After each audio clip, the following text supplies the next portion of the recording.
Friends, कैसे हैं आप सब। मैं हूं महकजीत और मैं आई हूं आज आपके लिए बहुत अच्छी और बहुत इजी टॉपिक लेकर। ये टॉपिक अगेन हमारा फ्रेसेस पर ही है। मुझे पता लगा कि आपको फ्रेसेस बोलने से इंग्लिश बोलना आपका बहुत इजी हो गया, तो इसीलिए मैं आपके लिए आज कुछ और न्यू फ्रेसेस लेकर आई हूँ जिसके साथ कि आपकी इंग्लिश बोलना और भी ईजी हो जाएगी। तो चलिए बात करते हैं अपने फ्रेसेस की। स्टार्ट करते हैं अपने फर्स्ट फ्रेज से। ये फ्रेज है जैसे नेवर माइंड। नेवर माइंड का मतलब होगा कोई बात नहीं। कोई बात नहीं हम तब यूज करेंगे अगर कोई किसी चीज़ को तोड़ देता है या किसी चीज़ के लिए हमें हमारे सामने कुछ मिस हैपनिंग हो जाती है तो हम बोलेंगे never mind, it's okay, never mind.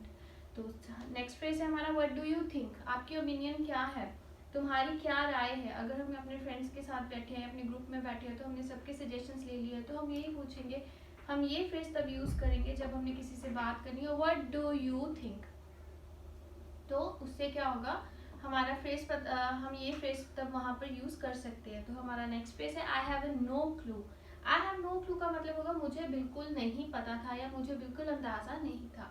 कि मतलब कि कोई बात करते हैं हम जैसे कि किसी चीज के बारे में हम बात करते हैं, हमें कोई पूछता है कि तुम्हें पता था मेरा मेरा ये मेरी मेरी हाँ,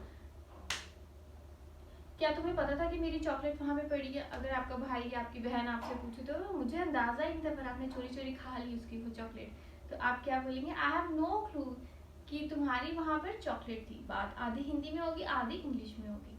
तो नेक्स्ट फ्रेज है हमारा फ्रैंकली स्पीकिंग। सच कहूँ तो मुझे भी तुम्हारी बहुत याद आ रही थी।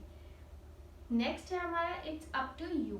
इट्स अप टू यू का मतलब होगा कि इट्स ऑल योर डिसीजन या इट्स योर डिसीजन, या तुम इस बारे में बताओ, ये तुम्हारे पर निर्भर है।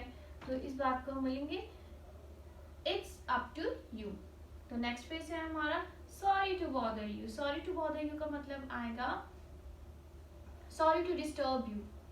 सॉरी टू डिस्टर्ब यू, अगर हम किसी को उसके काम करते करते हम चले जाते हैं, उससे बात करते हैं, या तो हम ये कहेंगे sorry to bother you but हमारा ये काम है, प्लीज आप कर दें, सॉरी टू बॉदर यू। तो नेक्स्ट फ्रेज है हमारा I will be there. I will be with you in minute. I will be you with in minute का मतलब होगा कि मैं कुछ मिनटों में आया। जैसे कि अब हमारी मम्मा ने आवाज लगा दी है तो हम अपना कुछ काम कर रहे हैं तो हम यही बोलेंगे I will be you with in a minute, wait. तो नेक्स्ट फ्रेज है हमारा यू आर सेइंग। हम अपना कुछ काम कर रहे हैं तो कोई हमारे साथ बैठा है, यहाँ पे हमारी बात करी जा रहा है, या हमारा कोई फ्रेंड है अपनी स्टोरी सुनाई जा रहा है, तो हम उसकी स्टोरी पे ज़्यादा ध्यान नहीं दे रहे, हम अपना काम कर रहे हैं। तो हम जब उससे बात करते तो हम यही बोलेंगे यू आर सेइंग, तुम कुछ कह रहे थे, आप कह रहे थे।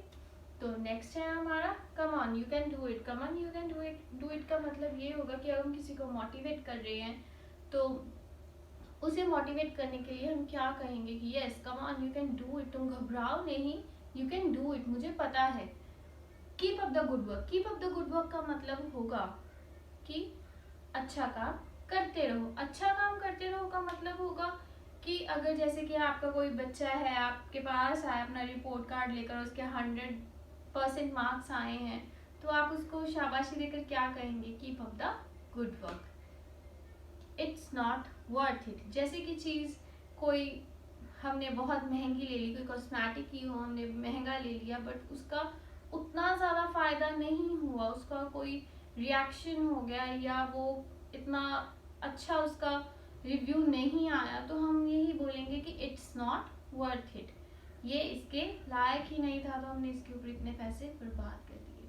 तो यू रॉक। यू रॉक का मतलब है यू अमेजिंग, तुम तो आउटस्टैंडिंग रहे। तो ये थे कुछ फ्रेजेस, आई होप आपको अच्छे लगे हों।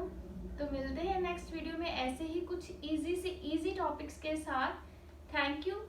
अगर आपको ये मेरा वीडियो अच्छा लगा हो तो please like share and subscribe. Thank you.